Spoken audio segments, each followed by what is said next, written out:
노방전도를 우리 전도팀들이 나가는데 전도하다 보면 주로 세 종류의 세 부류의 사람들을 만나게 됩니다. 어떤 분들은 아주 복음에 대해서 부정적인 분들이 있습니다. no 하고 눈길조차도 주지 않습니다. 상당히 냉소적입니다. 이런 분들은 주로 불교권에 있는 사람들, 힌두교권에 있는 사람들은 전혀 우리가 접근하는 자체를 싫어하는 모습을 볼 수 있습니다. 좀 더 나이스한 분들을 만나게 됩니다. 이야기를 듣기도 하고 또 듣고 나면 I'm Christian too 하면서 이렇게 밝은 미소를 선물해주는 그런 사람들도 봅니다. 이런 분들은 주로 미국 분들입니다. 그분들은 참 들어주는 일에 상당히 훈련되어 있는 것 같아요.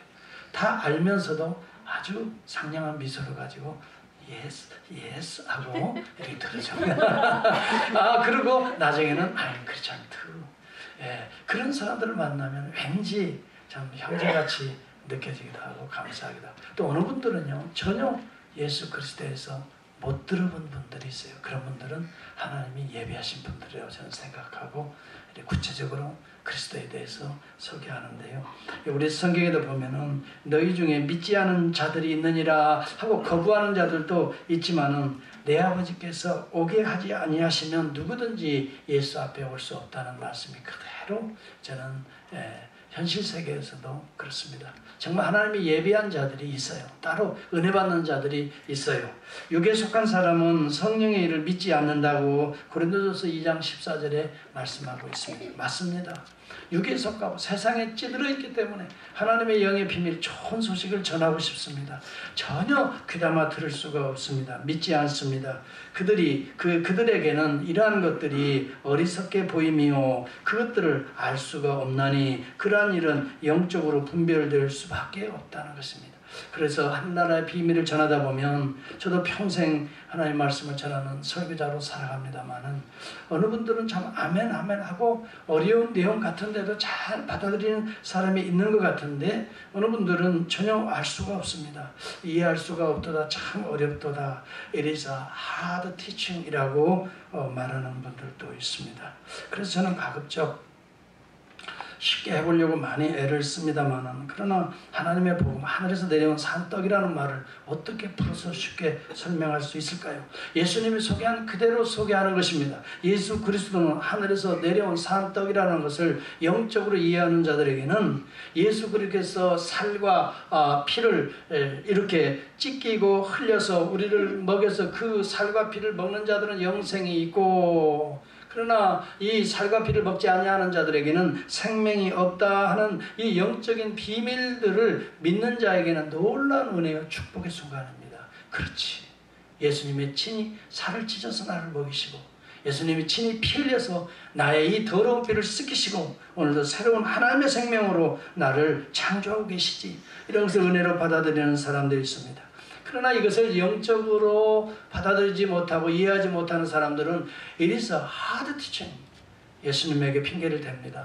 예수님이 어려운, 지금 힘든 티칭을 하고 있다고 합니다. 여러분, 주님은 하늘나라의 비밀을 쉽게 이야기하고 있는 것입니다. 그런데 이것을 어렵게 받아들이는 자에게는 그 사람이 복잡하다는 것을 지금 암시하고 있는 것입니다. 그들이 세상적으로 완전히 세속화되어 있기 때문에 영적인 터치를 할 수 없다는 것을 반면에 말해주고 있는 것입니다. 그런데 이것을 예수님의 티칭이 어렵다라고 말하는 것입니다. 신비로운 세계를 알 수 있으려면 우리가 영적인 사람이 되지 아니하면, 속화된 사람은 신비로운 세계를 아무리 말해도 들려지지가 않는 것입니다. 그래서 주님의 메시지를 받아들이지 못하고 주님을 떠나게 되는 것입니다. 여러분, 그래서 예수님의 제자들 가운데도 많이 주님을 떠났다라고 66절에 기록되고 있습니다. 한번 살펴보시기 바랍니다. 여러분의 성경 66절을 한번 보겠습니다. 같이 한번 해볼까요? 그때부터 그의 제자 중에서 많은 사람이 떠나가고 그랬습니다.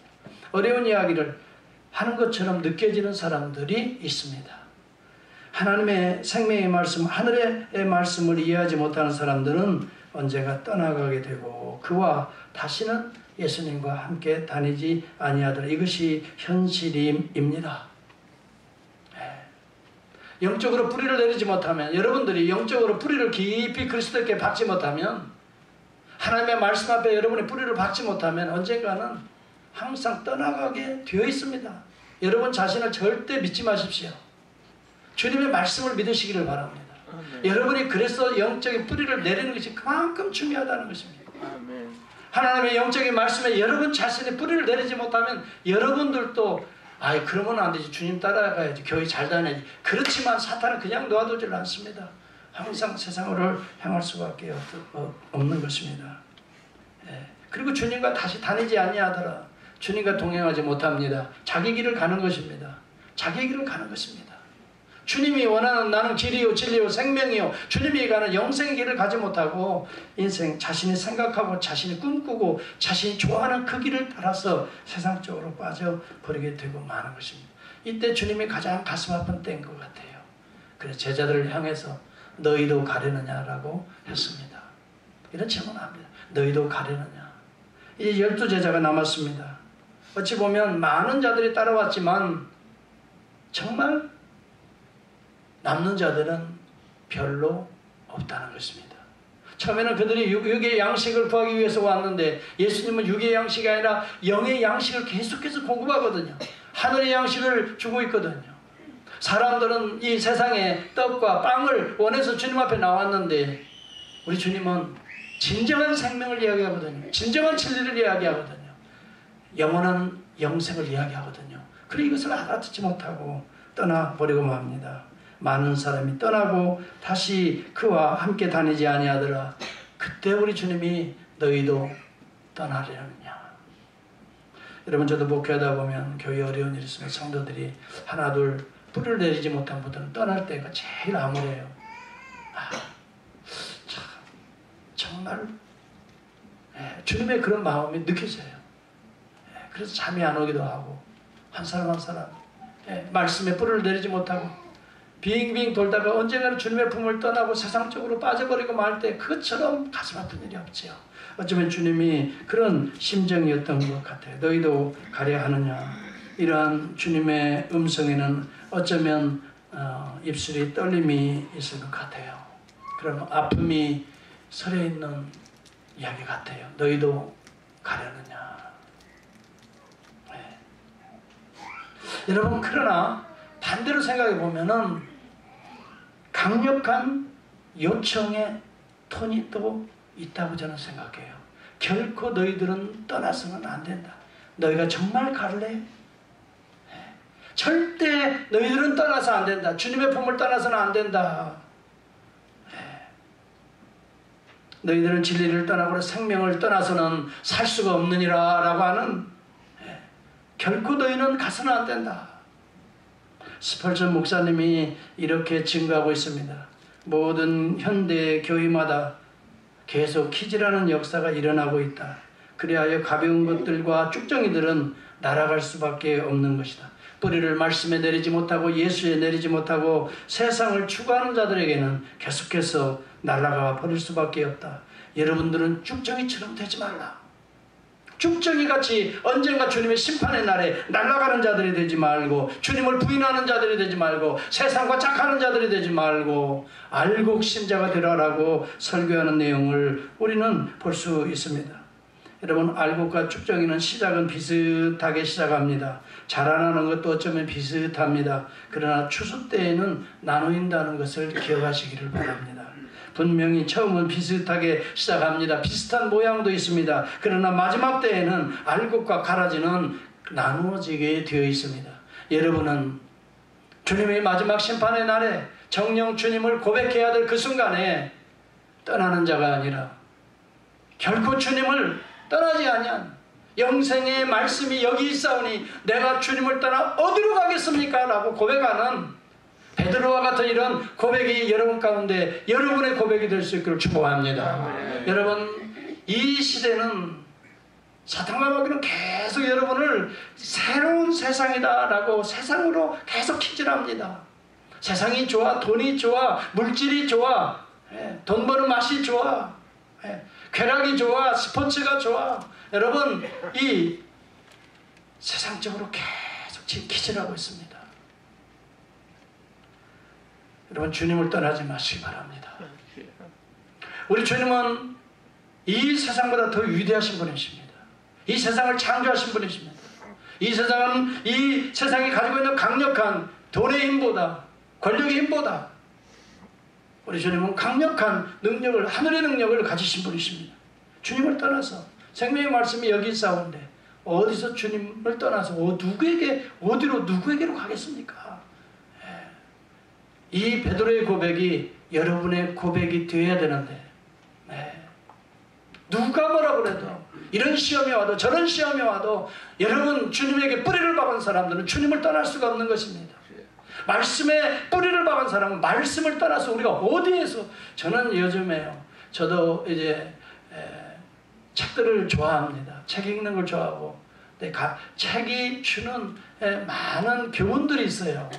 수많은 맛들이 있다고요. 그런데요, 수많은 맛들이 있지만은요, 성경책보다 더 맛있는 책을 저는 발견을 못해요.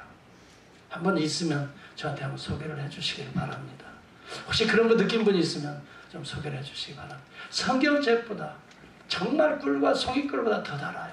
그런데 이 말씀을 떠나 어떤 책, 무슨 철학책, 무슨 문화책, 무슨 소설책, 무슨 시집, 여러분 성경보다 더 맛있는데요, 주님의 말씀을 떠나 어디로 내가 갈 수 있겠나이까. 성령의 역사하는 성도들은요, 주님의 품을 떠날 수 없는 줄 저는 믿습니다. 성령의 역사하는 성도들은요, 성령으로 기록한 말씀을 떠날 수가 없는 것입니다. 그렇기 때문에 시험이 와도 말씀을 통해서 시험을 이기게 되는 줄 믿습니다. 예수님이 시험이 와요. 예수님도 시험이 왔어요. 먹을 것으로 시험이 옵니다. 권세로 시험이 옵니다. 신비적인 기적으로 시험이 옵니다. 그러나 우리 주님은 계속해서 신명기 8장의 말씀으로 계속해서 물리치고 있는 것입니다.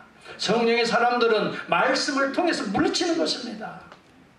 이 세상의 유혹들, 사탄의 미혹들을 물리치는 것입니다. 이것이 바로 알곡신자의 모습입니다. 알곡신자는 여러분 말씀의 뿌리를 내린 사람입니다. 생명의 말씀이, 영생의 말씀이 여기 있음에 라고 주님에게 뿌리를 내린 사람이 알곡신자인 것입니다.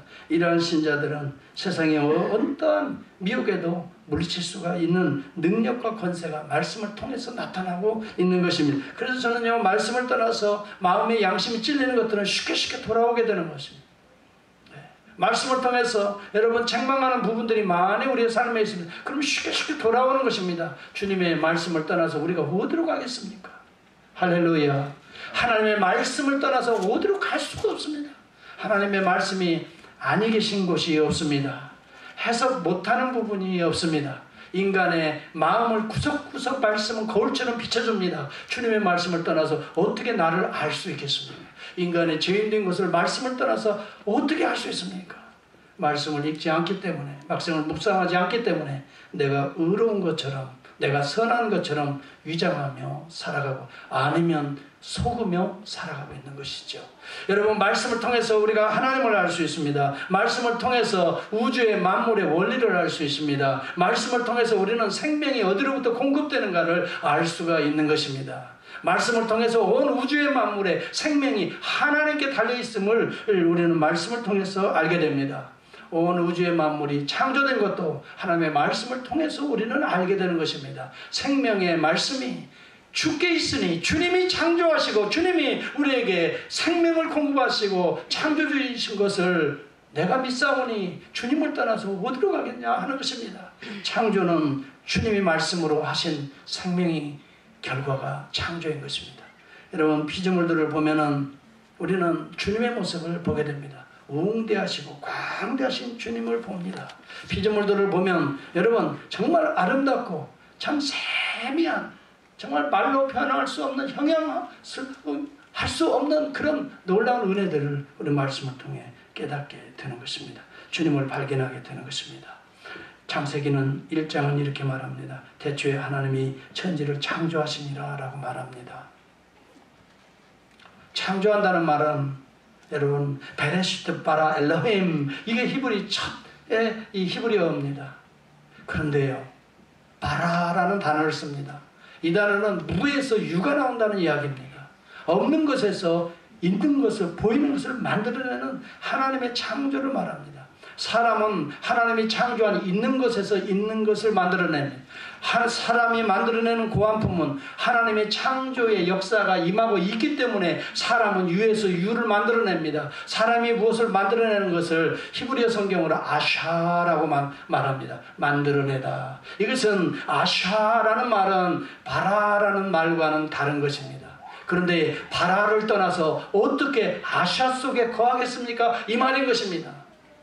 바라를 떠나서 무에서 유를 창조하는 이 하나님을 떠나서 이 생명을 떠나서 어떻게 아샤가 존재할 수 있겠나이까? 내가 왜 아샤로 갑니까? 하는 그런 표현의 고백들인 것입니다. 여러분, 아샤에서 만족하지 마시고 바라로 들어가는, 그래서 무에서 유를 만들어내는 이 신비로운 하나님의 세계를 여러분 만족하는, 또 영광스럽게 찬양하는 저와 여러분이 되어야 될 줄을 믿습니다. 하나님은 창조해 놓으시고 그 다음에 버리시지 않습니다. 다 만들어서 그냥 버리시지 않습니다.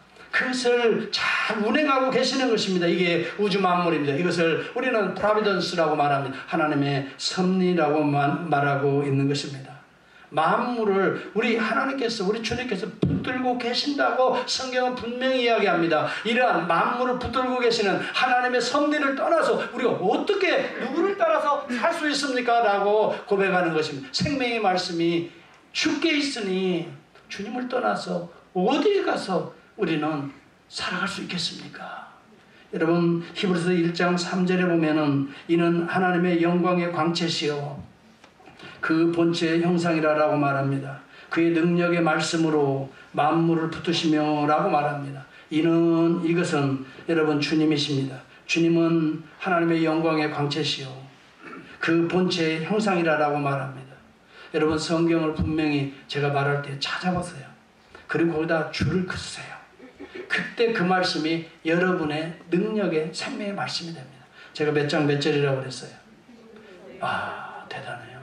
대단해. 히브리서 1장 3절이라고 했습니다.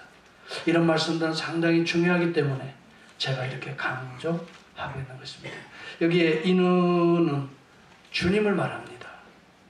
하나님의 영광의 광채시요.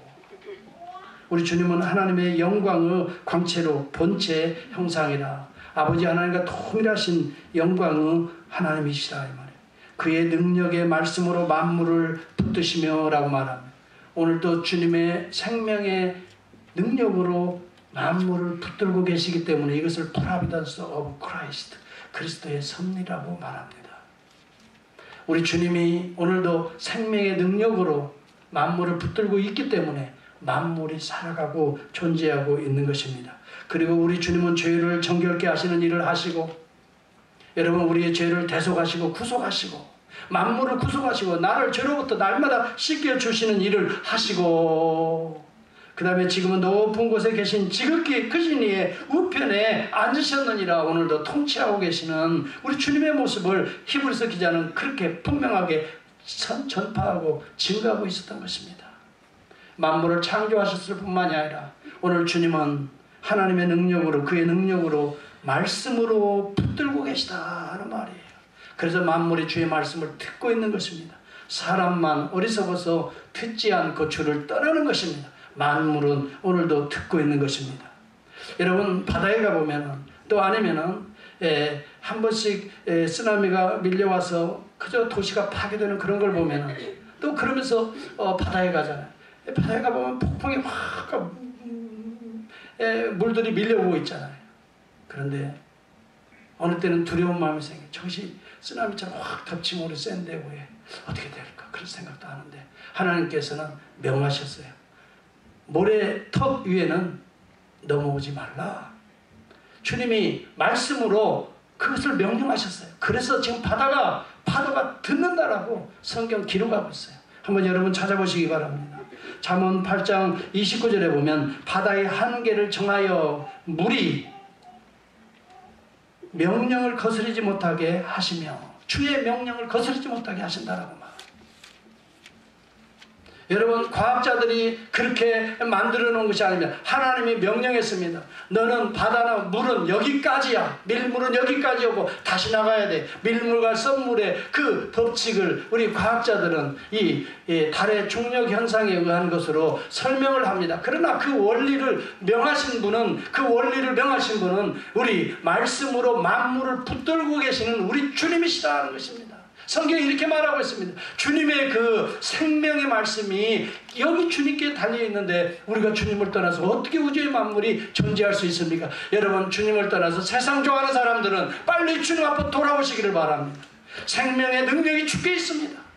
만물을 보존하시고 만물을 한계를 정하시고 오늘도 우리를 붙드시는 분은 우리 주님 예수 그리스도라고 성경은 분명히 말하고, 무엇을 붙들고 살아가려고 합니까? 이 예수를 붙들고 살아가야 여러분이 보호를 받게 되는 것입니다. 이 예수를 붙들고 살아가야 여러분이 안전하게 거할 수가 있는 것입니다. 영원한 천성을 향하여 생명의 나라로 갈 수가 있는 것입니다. 예수를 붙들어야 여러분이 살아갈 수 있습니다. 아멘. 예수를 떠나서 누구를 붙들겠습니까? 아멘.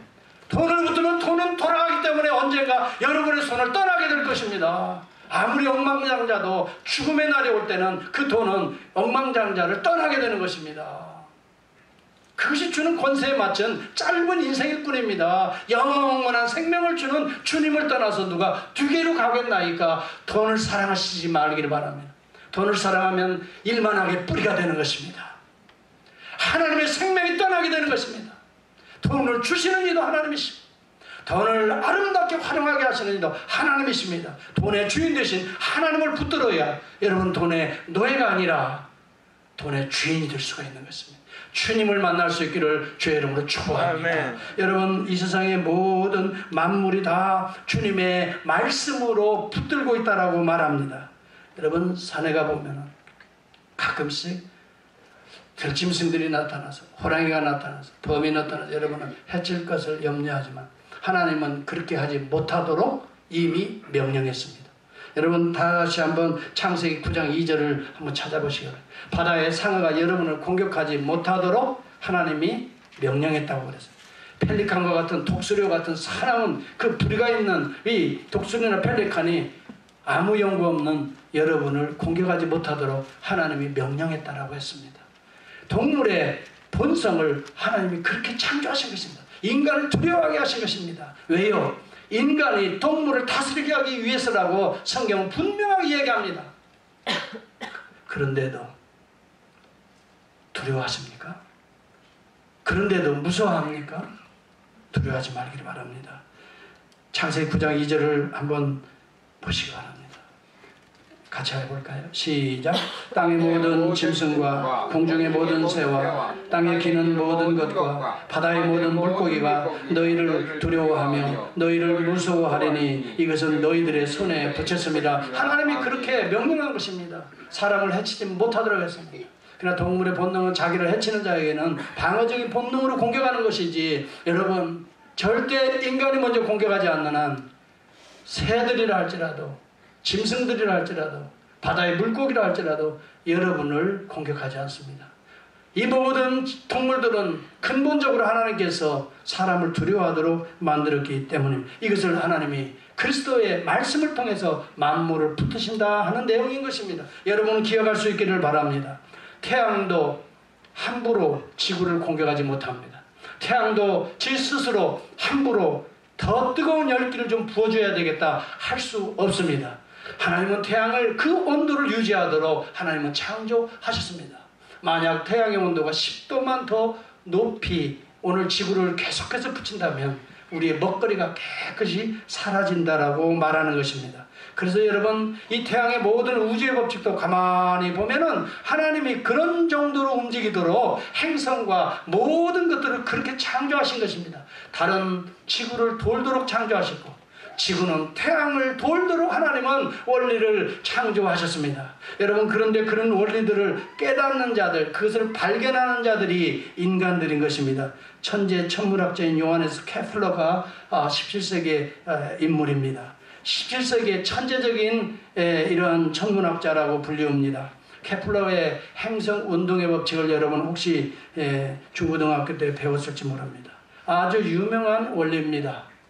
그런데 이 원리를 가지고 모든 행성의 운행 원리를 책으로 많이 썼습니다. 이후에 아이작 뉴턴이라고는 최고의 천문학자가 나옵니다. 그런데 케플러의 이 법칙을 기초로 해서 이 만유인력의 법칙을 선포하게 되는 것이죠. 이런 걸 보면 이 요하네스 케플러가 얼마나 위대한 자인지를 우리는 이해할 수가 있습니다. 그래서 행성의 이 모든 운행의 법칙들을 그는 깨달았던 사람인데, 우리가 기억해야 될 것은 그는 하나님을 경외하는 자였습니다. 그는 매 순간 우주의 만물을 통해서 하나님을 만나기를 기뻐했습니다. 그리고 하나님을 노래합니다. 자기는 연구하면 할수록, 자연을 연구하면 할수록, 우주의 만물을 연구하면 할수록 얼마나 하나님의 놀라운 지혜와 신비를 깨닫게 됩니다. 그래서 그는 이 너무너무 하나님의 은혜를 체험하면서 하나님을 노래하고 찬송합니다. 그런데 그 친구 중에 과학자 한 사람이, 무신론자가 있습니다. 하나님이 어디 있어? 하나님이 어디 있어? 태양계 스스로 있는 것이지 무슨 하나님이 만들어서 우연히 되어지는 것이지. 그에게 어느 날 고민하면서 복음을 증거해야 되겠다고 이 케플러가 생각을 했습니다. 그래서 그가 오랜 시간을 거쳐서 자기의 연구실의 한 부분을 완전히 우주의 그 지금까지 연구한, 자신이 연구하고 발견한 태양계를 실제적으로 만들었습니다. 물론 축소해서 만들었겠죠. 태양의 규모도 축소, 여기는 태양, 그 다음에 태양을 중심으로 이제 지구로부터는 달, 뭐 여기 뭐 쭉 있잖아요. 행성들 그 있잖아요. 목성도, 화성도, 금성도 쭉 이렇게 하면서 거기에 맞는 색깔을 예쁘게 칠했어요. 그리고 깜깜한 밤중에 그것이 이게 돌도록, 행성들이 움직이도록 이렇게 다 만들어놨어요. 연구실을. 그래놓고 거기다 빛을 비쳤어요. 그랬더니요, 찬란하게 이게 움직이면서 빛나는 거예요. 지구와 달의 별이 이렇게 움직이면서 그것을 실제적으로 그에게 보여줬어요. 자기가 오랫동안 만들어 놓은 거. 그랬더니 그 무신론 이 과학자 친구가, 야, 너무너무 아름답네. 내가 어떻게 이렇게 만들었어? 그랬어요. 어떻게 이렇게 만들었어? 언제 이렇게 만들었어? 그렇게 말을 했어요. 아니, 만들다니? 누가 만들었어? 우연히 있는 거지. 우연히 그냥 있었어. 이 친구야 지금 뭔 소리 하는 거야?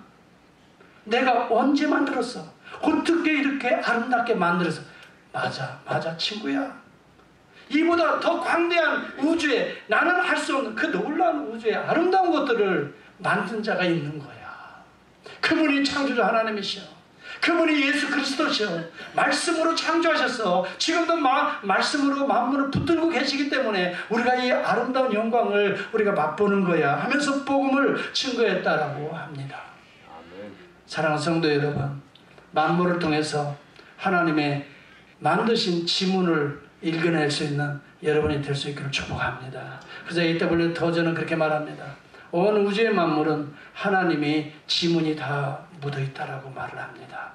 모든 것은 다 하나님이 만드셨기 때문에 하나님의 지문이 다 찍혀져 있는 것입니다. 하나님의 지문을 읽어내는 것을 우리는 신앙이라고 말하는 것입니다. 믿음의 눈을 가지고 그것을 읽어내며 감사하며 기뻐하는 것을 우리는 찬송, 하나님을 경배하는 것이다 라고 말합니다. 여러분들은 하나님의 지문을 읽어내며 하나님을 경배하는 저와 여러분이 될 수 있기를 주의 이름으로 축복합니다. 하나님은 말씀으로 하셨기 때문에 모든 만물에는 하나님의 숨결이 들어가 있다라고 말을 합니다.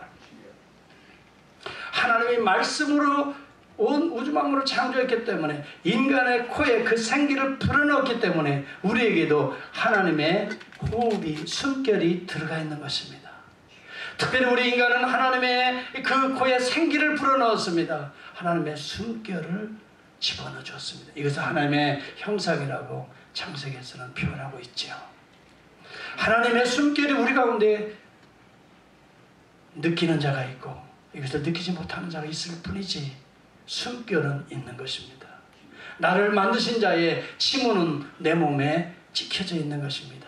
이것이 하나님의 지문이라고 아는 자는 감사하고 기뻐하고 즐거워하며 하나님을 노래하고 찬양할 수 있지만, 알지 못하는 자들은 그저 스스로 우연히 내 몸의 구조가 이렇게 된 것으로만 생각합니다.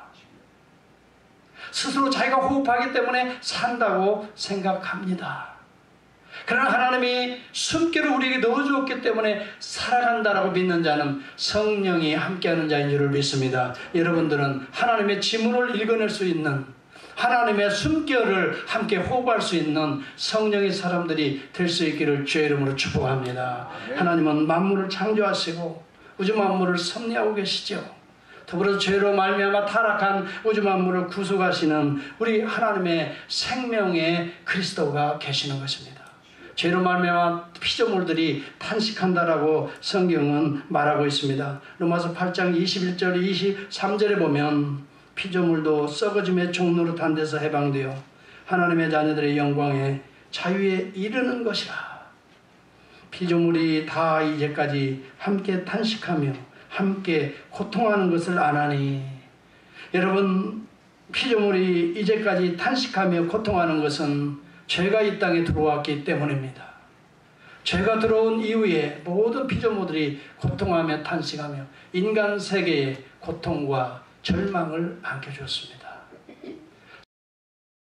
사람이 살아가는데 하나님의 영으로만 충만하면 소망과 즐거움과 찬송과 경배로 충만할 텐데, 죄가 들어온 이후부터 죄의 영향을 받기 때문에 우리도 때때로는 탄식하며 고통하는 인생의 삶을 거쳐갑니다. 그런데 그 피조물이 그리스도의 구속을 기다린다라고 말하고 있습니다.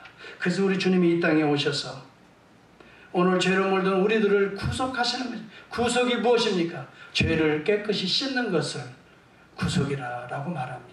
죄의 때를 깨끗이 벗겨내는 것을 구속이라고 말합니다. 성경은 그리스도를 통해서 우리의 죄의 몸을, 우리의 생각의 때를 깨끗이 벗겨내시는 것입니다. 우리 감정의 때를 깨끗이 벗겨내시는 것입니다. 생명의 말씀으로 벗겨내시는 것입니다. 그렇기 때문에 생명의 말씀이 주님께 있사오니 주님을 떠나서 어디서 내 죄를 씻을 수 있겠습니까? 라고, 어디서 내가 구속을 체험할 수 있겠습니까? 라는 고백의 말씀이 되는 것입니다. 로마서 3장 23절에 24절에 보니까 모든 사람이 죄를 범하였음에 하나님의 영광에 이르지 못하더니 라고 말을 합니다. 그렇습니다. 죄는 하나님의 찬란한 영광을 가로막고 있는 것입니다. 그렇기 때문에 하나님을 알 수 없는 것이, 하나님을 느낄 수 없게 만드는 것입니다.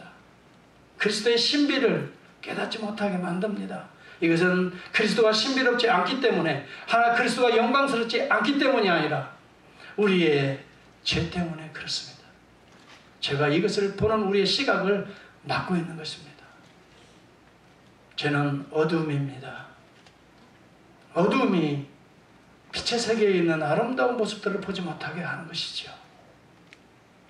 그래서 우리 주님은 빛으로 이 땅에 오셔서 어둠 가운데 있는 우리의 죄를 구속하시는 것입니다. 그래서 성경이 이렇게 말합니다. 그리스도 예수 안에 있는 구속으로 말미암아라고 성경은 말합니다. 예수 그리스도의 구속으로 말미암아. 그리스도의 구속은 뭡니까? 죄를 씻어주심으로 말미암아. 어떻게 우리 주님이 우리의 죄를 씻으셨습니까? 우리의 죄를 십자가에서 다 이루었다, 다 갚았다. Pay all the penalty of our sin 그랬습니다. 다 폐업했다는 거예요. 그러므로 예수 그리스도 안에 있는 자들은 죄로부터 정죄함을 다시 받을 수 없다고 로마서 8장 1절은 말하고 있는 것입니다. 그러므로 예수 그리스도의 구속을 통해서 우리는 생명을 얻게 되는 것입니다. 하나님의 찬란한 영광 가운데 거하게 되는 것입니다. 이것이 바로 영생의 말씀이 주께 있으니, 구속이 주께 있으니 우리가 주님을 떠나서 어떻게 찬란한 하나님의 영광에 들어갈 수 있겠느냐라고 고백하는 의미라고 저는 해석하고 생각이 들어가는 것입니다. 그러므로 예수 안에, 그리스도 예수 안에 있는 구속이 있는 자들에게는 하나님의 은혜로 값없이 하나님의 은혜를 계속해서 공급받게 됩니다. 하나님의 은혜는 죽어있는 것이 아닙니다. 하나님의 은혜는 살리는 영입니다. 그렇기 때문에 영생의 은혜를 계속 공급받는다는 것입니다. 이 죄의 문제가 씻어진 사람들은 매번 하나님의 은혜를, 값없이 의롭다 하는 은혜를, 값없이 의롭다는 하나님의 은은 생명입니다. 죄인을 구속하시고 우리에게 베풀어 주시는 하나님의 생명이 하나님의 의라는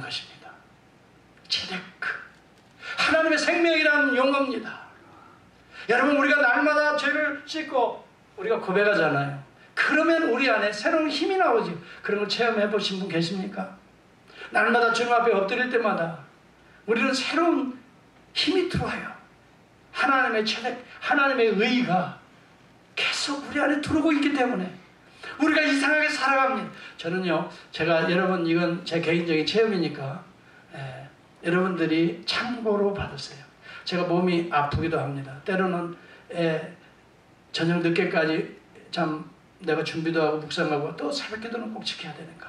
새벽에 나오려면 머리가 되게 무겁기도 하고 때로는 제 몸이 불편해서 무거운 몸을 이끌고 나옵니다. 그런데요, 주님 앞에 나와요. 제 각오는 그래요. 죽어도 교회에 가서 죽는다는 마음이 있어요. 집에서 죽는 것보다, 병 들어서 이렇게 죽는 것보다 교회에 가서 기도하다가 나는 죽어야 되겠다. 나는 하나님 앞에 말씀 증거하다가 죽어야 되겠다. 평생을 그렇게 저는 각오를 하고 살아갑니다. 그래서 많이 아파도 그저 운전도 맡기고라도 교회에 나와서 하나님 앞에 기도합니다. 기도하고요, 힘들어도 어려워도 간단하게 말씀을 전하고 계속해서 기도합니다. 기도하잖아요. 자, 놀라운 내가 임해요. 내 안에 아픈 것이 사라져요. 그렇게 고를 지근지근하게 하고 그런 것들이 일순간에 사라져요. 사라지면서 내 마음에 기쁨이 옵니다. 평안이 옵니다. 그리고 하나님의 의가 들어와서 내 마음의 심령에 아주 충만해집니다.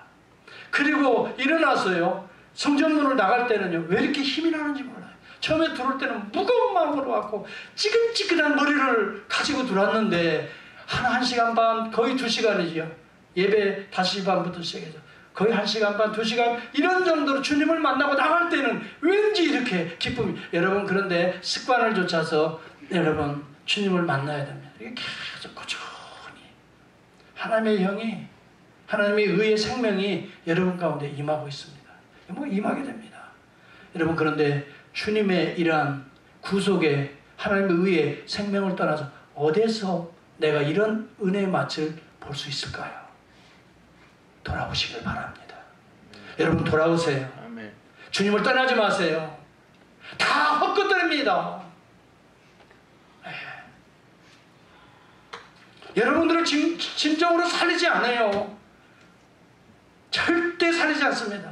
너희도 가려느냐? 가지 말라는 이야기입니다. 나를 떠나서 가지 말라는 이야기입니다. 육이요, 양식이요, 그것조차도 주님께 있다는 것입니다. 여러분 이 땅에 필요한 모든 건 주님이 다 가지고 계십니다. 걱정하지 마시고 주님께 붙으시기를 바랍니다. 아멘.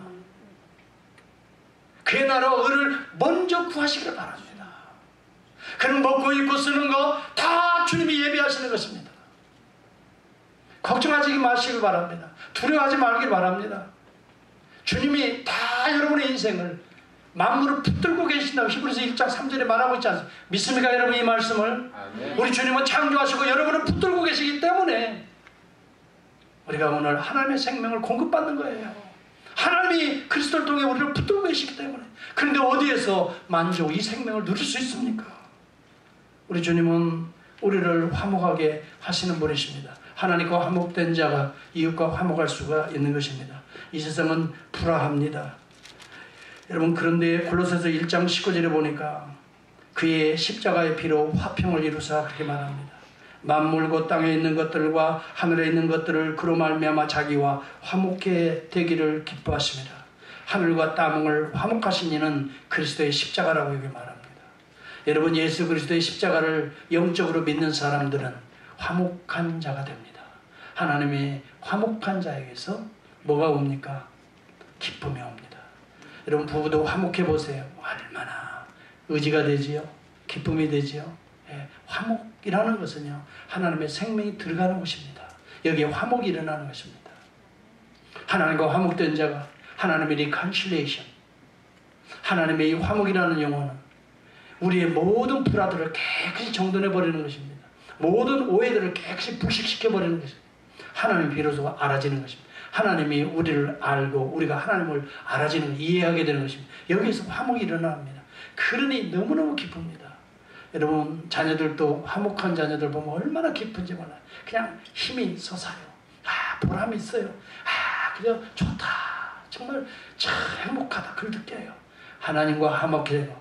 저와 여러분 우리 교회가 화목될 때 하나님의 생명이 이 가운데 함께하는, 여러분 이곳을 떠나서 어디에서 이런 화목을 누리시려고 합니까?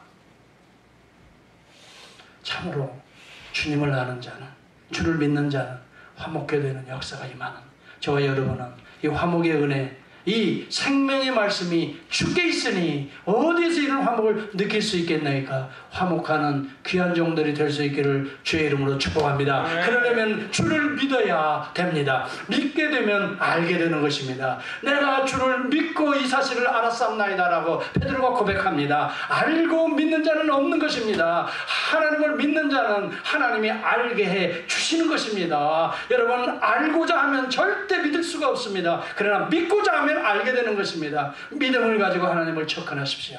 믿음을 가지고 성경을 접근하십시오. 믿음을 가지고 예배에 동참하십시오. 그러한 자들에게는 하나님을 알아가는 재미가 있게 됩니다. 하나님의 생명이, 하나님의 의가 오늘 우리 가운데 새로운 창조를 일으키는 것입니다.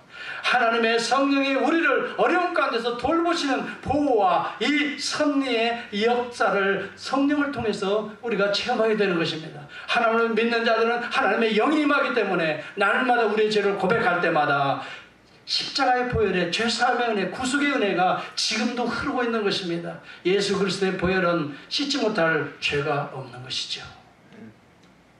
그리고 예수 그리스도는 오늘도 우리 안에 하나님과 우리 사이를, 너와 나 사이를 화목하게 만드는 화목 제물이라고 말합니다. 이러한 예수를 떠나 어디에서 우리는 참 평안을 누리고 어디에서 참 생명을 누리려고 합니까? 세상을 사랑하고자 하는 마음이 들 때마다 여러분 그리스도의 이름으로 물리칠 수 있기를 주의 이름으로 축원합니다. 예수 그리스도를 떠나서 어디에서 내가 이 행복을 맛볼 수 있을 수 있을까? 고백하시면서 주께 있으니, 주님에게 생명이 있으니 주를 떠나고 어디로 가리까? 내가 이 사실을 믿고 하나님의 은혜로 알았사옵나이다. 여러분 주는 그리스도요 살아계신 하나님의 아들이라고 여러분 이 마태복음 16장 16절에 베드로가 고백합니다. 이것은 이 예수를 믿고 따르는 그에게 하나님이 알게 하신 것입니다. 그래서 바요나 시몬아 내가 복이 있도다라고 말함과 동시에 우리 주님은 말씀합니다. 이를 알게 한 자는, 따라서 이를 알게 한 자는 혈육이 아니요 하늘에 계신 내 아버지시니라. 믿습니까 여러분? 믿으면 하나님이 알게 하시는 것입니다. 믿지 못하기 때문에 신비로운 하나님의 영광을 터치하지 못하고 있는 것입니다. 여러분 믿음을 가지고 주님을 떠나지 말고 주님 앞에 나오시기를 바랍니다. 믿는 자에게는 하늘 세계가 열립니다. 창조의 사실이 알려지게 되는 것입니다. 그래서 여러분 이 믿는 자에게는 세 가지 축복이 임합니다. 첫째는 하나님의 계시를 알게 됩니다. 둘째는 하나님의 은혜를 알게 됩니다. 셋째로는 하나님의 영광을 알게 됩니다. 이러한 주님을 떠나 어디로 가겠습니까? 믿고 알아가는, 그래서 여호와를 힘써 아는, 그리스도를 힘써 아는 새벽빛같이 이 은혜를 체험하고 늦은 비와 이른 비와 같은 이러한 생수를 맛보는 여러분의 생애가 될 수 있다면 최고의 행복된 삶이라고 저는 믿습니다. 기도하겠습니다.